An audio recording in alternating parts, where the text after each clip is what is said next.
Je suis Marjorie Paillon, voix de résilience. Il arrive qu'au cours d'un parcours de soins, il y ait parfois des mots qui fassent peur, des mots qu'on n'ose pas aborder, ou tout simplement des mots qui deviennent des gros mots.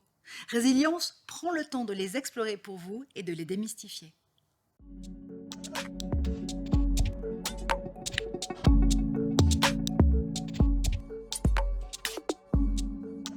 En cancérologie, la chirurgie est un traitement local qui consiste à retirer la tumeur.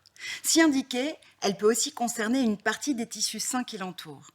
Elle n'est donc pas adaptée aux cancers qui touchent les systèmes lymphatiques et sanguins. Sa visée peut être curative lorsqu'elle permet de retirer les tumeurs visibles.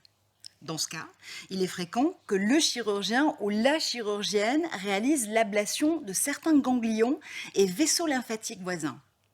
L'objectif, c'est de ne laisser aucune cellule cancéreuse pour éviter leur réapparition et leur propagation et minimiser les voies d'extension du cancer.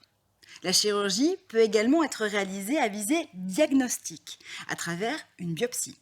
Le tissu retiré est ensuite analysé pour préciser la nature de la lésion et faciliter le choix des traitements complémentaires à visée curative.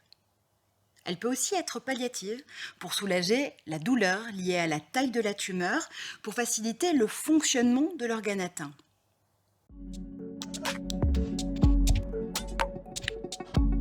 Dans un contexte de traitement curatif, la chirurgie peut être le seul traitement du cancer. Elle peut être aussi associée à un traitement complémentaire comme la radiothérapie, la chimiothérapie ou des traitements ciblés pour éliminer les cellules cancéreuses résiduelles et minimiser le risque de récidive. Cela dépendra des indications spécifiques pour chaque tumeur. Ces traitements complémentaires peuvent être administrés après la chirurgie. On parle de thérapie adjuvante ou avant la chirurgie, on parle alors de thérapie néoadjuvante.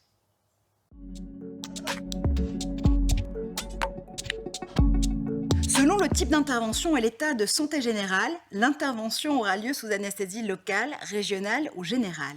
Une intervention en chirurgie oncologique peut nécessiter de passer la nuit ou plusieurs jours à l'hôpital. C'est le cas pour la chirurgie plus complexe comme celle du cancer du pancréas, de la vessie, du poumon ou du cerveau. Elle peut aussi être réalisée en ambulatoire pour les cas moins complexes.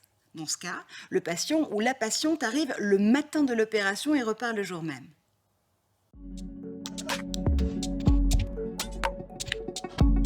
Le chirurgien sera la personne la plus à même de donner les conseils adéquats en fonction des effets secondaires potentiels de l'opération subie. Cela dépendra probablement du type de procédure chirurgicale, de sa localisation et de l'état de santé général.